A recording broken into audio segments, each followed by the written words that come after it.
Hi guys, welcome to my channel. We're back here in my kitchen because I have for you a food related video, more specifically a smoothie video. In this video, I'm going to be sharing my tips and tricks with you on how to make your own smoothies at home. And I promise you, by the time you are done watching this video, you will be making your own smoothies that will give your local favorite smoothie cafe a run for their money.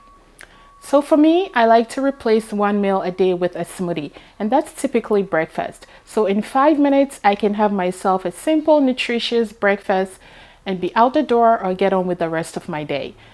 Typically, I don't have lunch until maybe anytime between 1 and 2 o'clock. What that means is that I like my smoothie not only to be packed with nutrition, but also fill me up until I'm ready for lunch. Today, I'm going to be sharing with you all my prep work and everything that I use for my smoothies that makes it easier for me in the morning. So let's get into the video.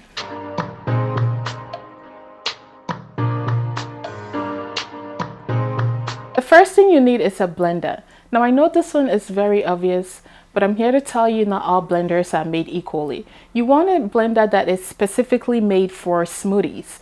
I've made this mistake before because what happens is your smoothie is going to be rough, the texture will be a little off, it's going to be a little gritty, and you will notice the fibers from the fruit separating in the smoothie, and you don't want that. So you want to make sure you're buying a blender made specifically for a smoothie. Now for this, it depends on your budget.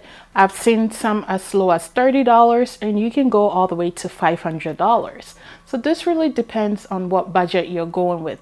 So many websites and so many stores have smoothie blenders to pick from. I personally like to use the Ninja blender. I have been using my Ninja for 5 or 6 years now and it hasn't failed me. My blender came with 3 different cup sizes and a pitcher. I have friends that use the Blendtec or the Vitamix and they all like it as equally. So this one really depends on your budget. The Ninja, I would say, is a mid-range priced blender. So go with one that meets your needs.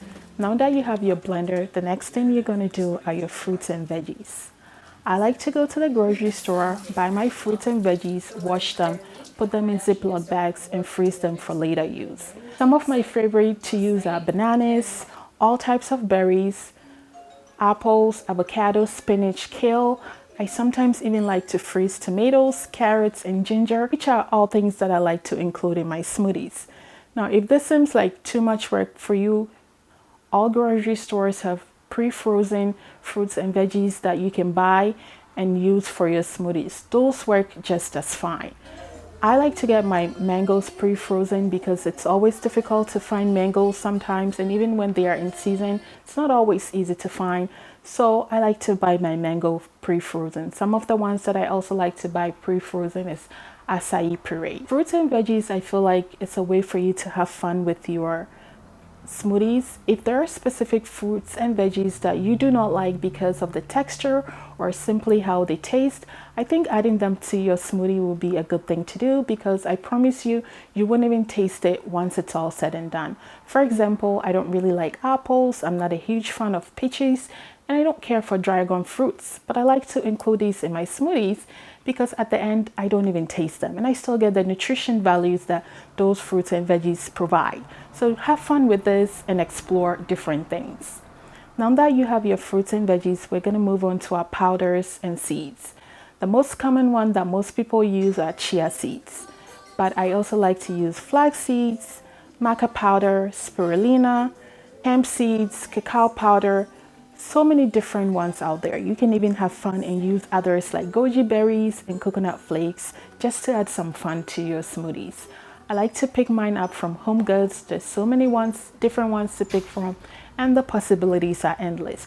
You can make this as easy as you want or as complicated as you can imagine. But if this all seems too much work for you, just go with a protein powder. It still has some of the nutrients that you need, and it's an easy way to go without necessarily having to think about getting different types of powders and seeds. These two aren't necessarily powders or seeds, but I still like to use them in my smoothie. Granola and oatmeal, especially oatmeal on days that I know I'm not gonna have time to have lunch right away. I like to put some oats in my smoothie.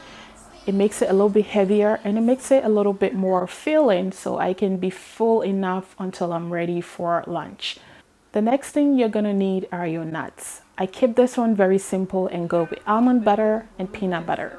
But if there are some nuts that you like and some nuts that are your favorite, you can go ahead and buy these and include in your smoothie as well. Now that we have our fruits, our veggies, our seeds, our powders, and our nuts, the next thing we're gonna need is yogurt.